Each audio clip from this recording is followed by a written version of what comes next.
Standing in the bridal suite of the Riverside Country Club in Charleston, South Carolina, I should have been floating on cloud nine. My wedding day had finally arrived after 2 years of planning, and everything looked perfect. The magnolia centerpieces were stunning, the string quartet was tuning up in the garden, and my dress, a vintage-inspired lace gown that had taken me months to find, fit like a dream. But instead of pure joy, I felt a familiar knot in my stomach as I watched my cousin Jessica through the mirror, rolling her eyes as my maid of honor fussed with my veil. "Really, Emma? All this fuss for a backyard wedding?" Jessica muttered, not bothering to lower her voice. "I mean, it's sweet and all, but when I get married, I'm thinking more along the lines of the Four Seasons in New York. Something with actual elegance.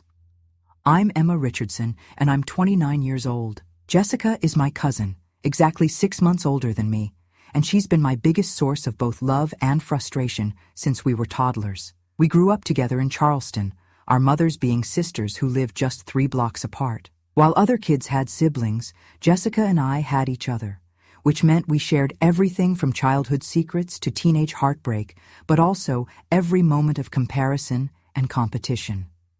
The competition wasn't my idea. Jessica had always been the one to turn every family gathering into an unspoken contest. When we were 10, she had to have a bigger birthday party than mine. When we were 16, she needed a more expensive car. When we graduated college, she made sure everyone knew her degree from Duke was more prestigious than my degree from the College of Charleston.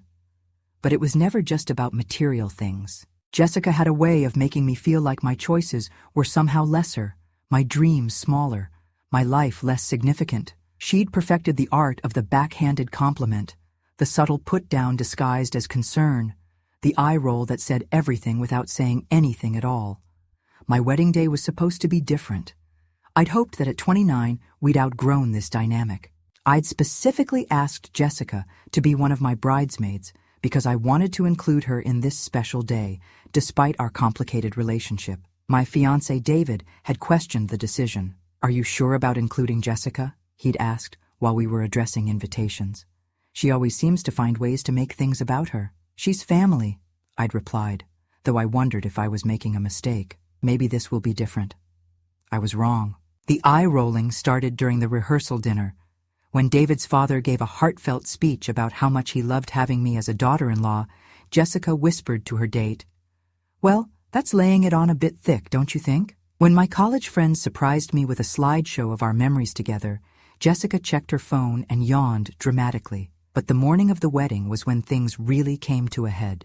I was in the bridal suite with my bridesmaids, Jessica, my college roommate Sarah, and David's sister Karen, getting ready for the ceremony. The room was filled with nervous energy and excitement, champagne glasses clinking as we toasted to the day ahead. "Emma, you look absolutely radiant," Sarah said, adjusting my earrings. "This is going to be such a beautiful ceremony." "The garden looks amazing," Karen added.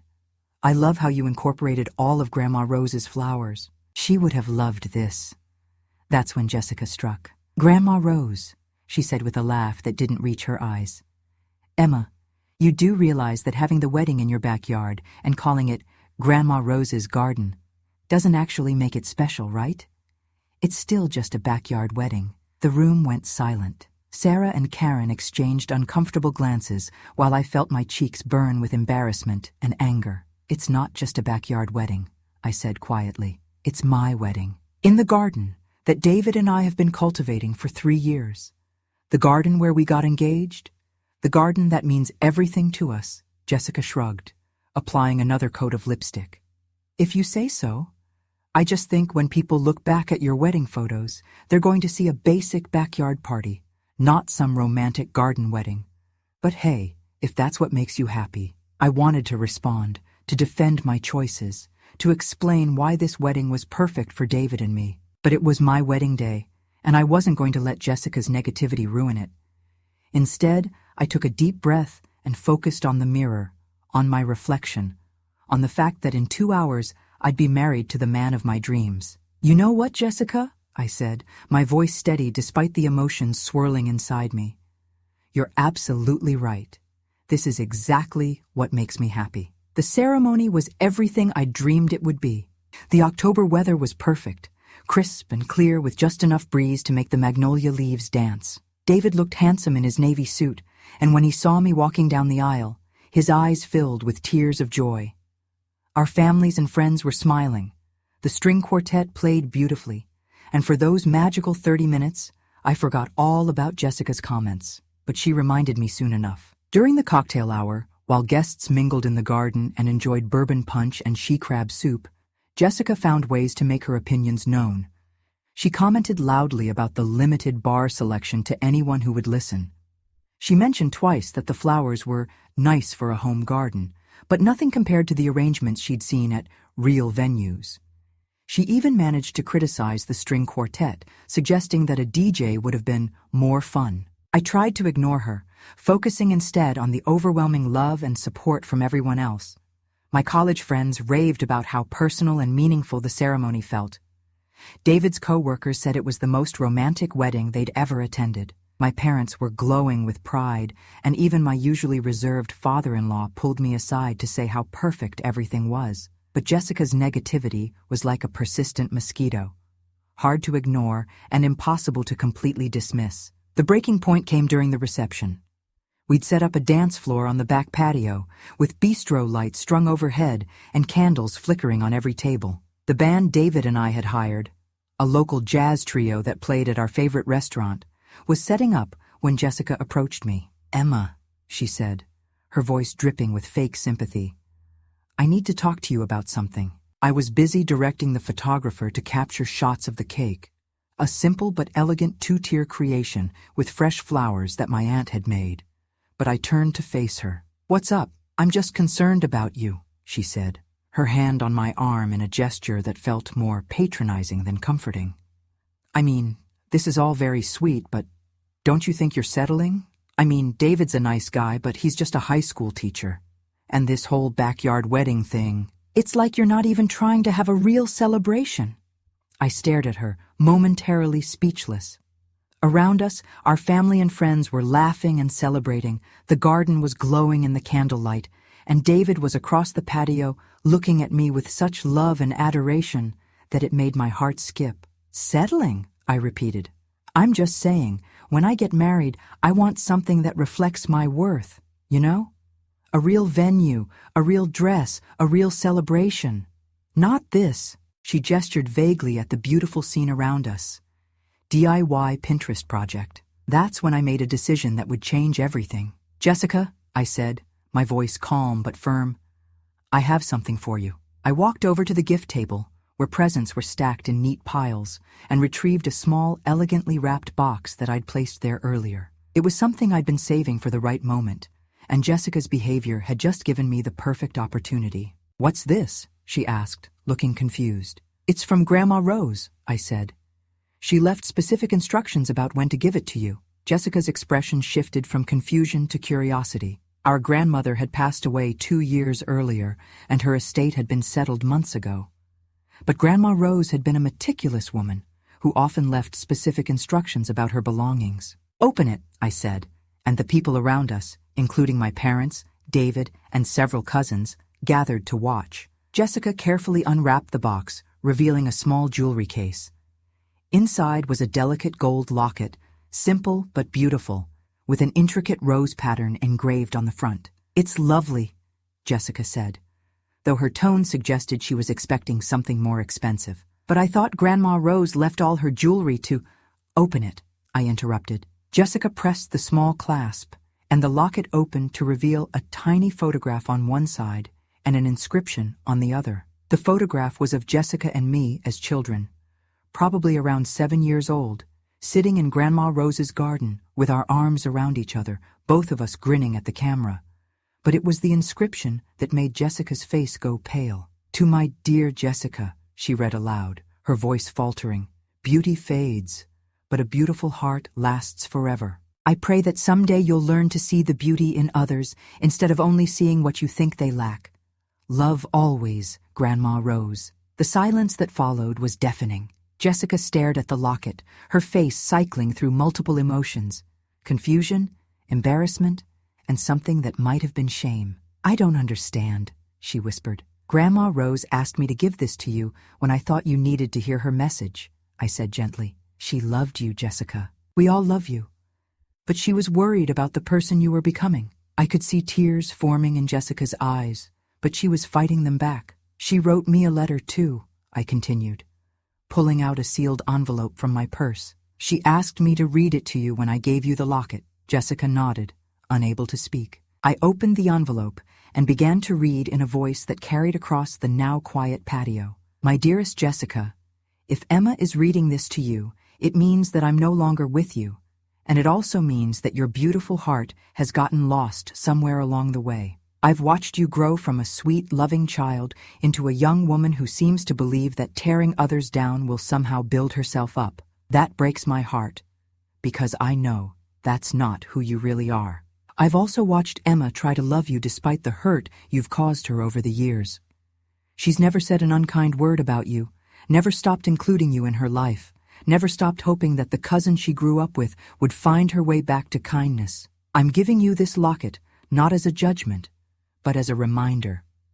The photograph inside shows the two of you as children, when you loved each other purely and completely. You were best friends then, supporting each other instead of competing. I want you to remember that feeling, that love, that connection. Beauty, my dear one, isn't about having the most expensive things or the most prestigious accomplishments. Beauty is about lifting others up, celebrating their joy, and choosing love over envy.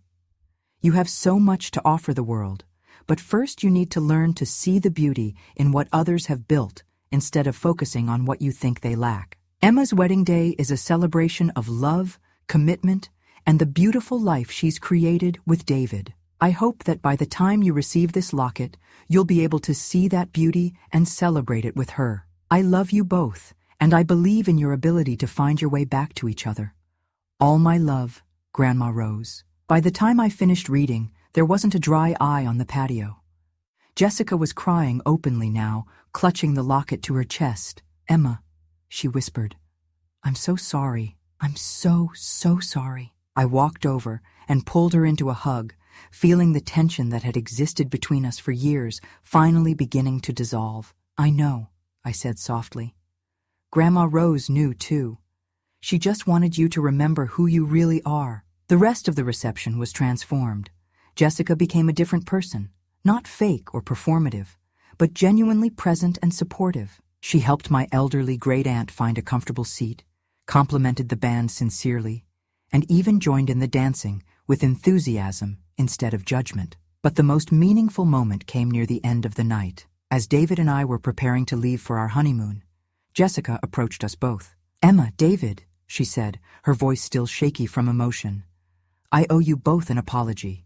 This wedding is absolutely beautiful, not because of the decorations or the venue, but because of the love I can see between you two and the love that everyone here has for you both. She paused, looking around at the garden that was now glowing with fairy lights and candles. I've been so focused on what I thought a wedding should look like that I missed what a wedding actually is, a celebration of love. And this is the most loving, authentic celebration I've ever been to. David, who had witnessed Jessica's behavior over the years, was gracious in his response. Thank you, Jessica. That means a lot to us. But Jessica wasn't finished. I also want you to know that I'm going to work on myself. I'm going to try to be the person Grandma Rose believed I could be. The person you've always treated me as, even when I didn't deserve it. The months that followed were a revelation. Jessica kept her word about working on herself. She started seeing a therapist to address what she realized was a deep-seated insecurity that had been driving her competitive behavior. She began volunteering at a local nonprofit that helped underprivileged children, finding fulfillment in lifting others up instead of tearing them down. But the most significant change was in our relationship. For the first time since we were children, Jessica and I became genuinely close. We started having regular lunch dates where we actually listened to each other instead of comparing our lives. She became interested in my work as a graphic designer, asking thoughtful questions about my projects and celebrating my successes. When David and I announced our pregnancy 6 months after the wedding, Jessica was the first person to call us, and her joy was completely genuine. She threw me a beautiful, thoughtful baby shower. Not to show off, but to celebrate the new life we were expecting. The real test came when Jessica got engaged to her longtime boyfriend, Mark, about a year after my wedding. I braced myself for the return of competitive Jessica, expecting her to plan an elaborate wedding that would somehow diminish mine by comparison. Instead, she called me for advice. "Emma," she said over coffee, "I want to plan a wedding that actually reflects who Mark and I are as a couple. Not what I think will impress people, but what will feel authentic to us. Do you have any suggestions?" We spent hours talking about what made her and Mark happy, what their favorite memories were, what kind of celebration would feel meaningful to them. In the end, Jessica planned a beautiful, intimate ceremony at a historic inn in Savannah with close family and friends, amazing food, and personal touches that reflected their love story. It was elegant without being ostentatious, personal without being self-indulgent, and absolutely perfect for them. I was honored to be her maid of honor, and I meant every word of my toast about how beautiful she looked and how happy I was for her. The locket Jessica had received at my wedding became her something old, and she wore it down the aisle with pride. In her wedding photos, you can see it gleaming at her throat, a reminder of the woman she'd chosen to become. But the story doesn't end there. The real impact of Grandma Rose's message extended far beyond Jessica's personal transformation. It changed our entire family dynamic. Jessica's newfound authenticity and kindness had a ripple effect. Our younger cousins, who had always felt intimidated by Jessica's judgmental attitude, began to open up around her. Family gatherings became more relaxed and genuine.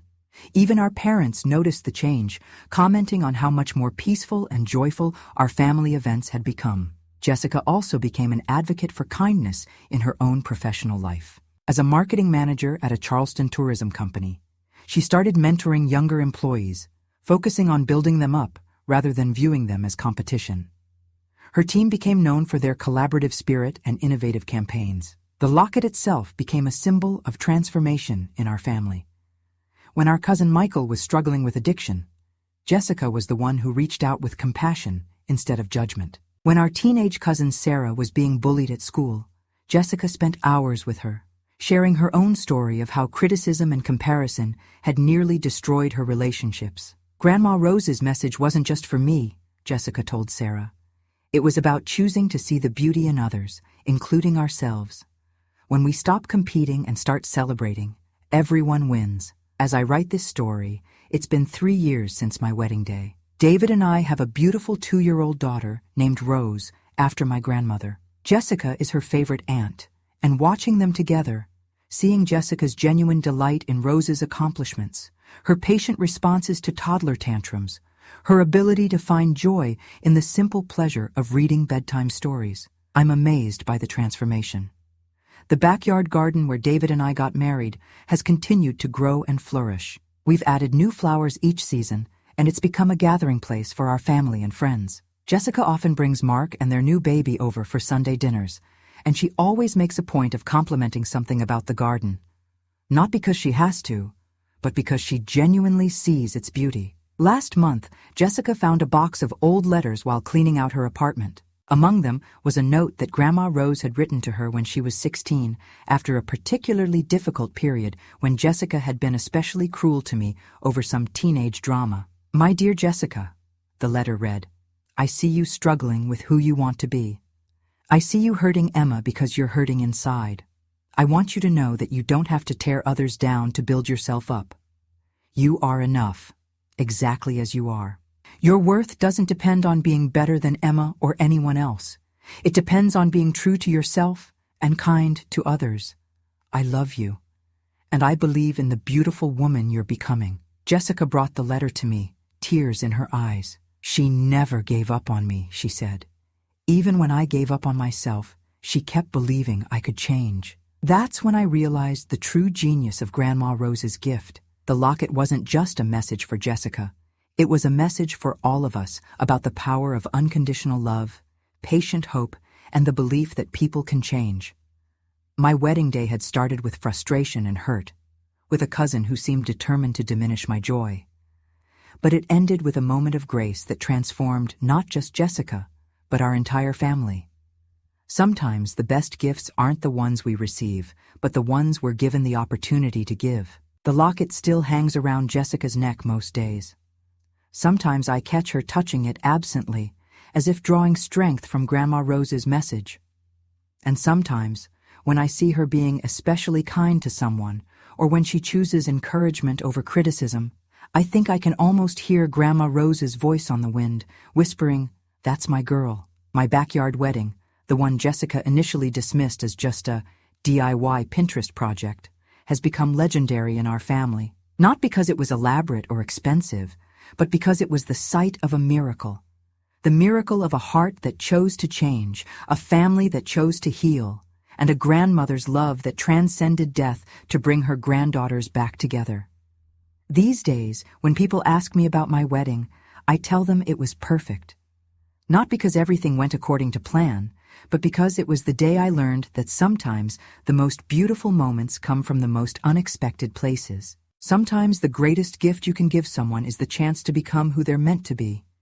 And sometimes, just sometimes, a simple locket and a grandmother's wisdom can change everything. The garden where David and I were married continues to bloom each spring, but it's the relationship between Jessica and me that has become the most beautiful thing growing there. From the soil of hurt and competition, we've cultivated something neither of us expected. A friendship built on authenticity, grace, and the understanding that we're not rivals, but allies in this complicated journey of life. Grandma Rose would be proud. In fact, I think she knew all along that this was how the story would end. Not with a wedding, but with a restoration.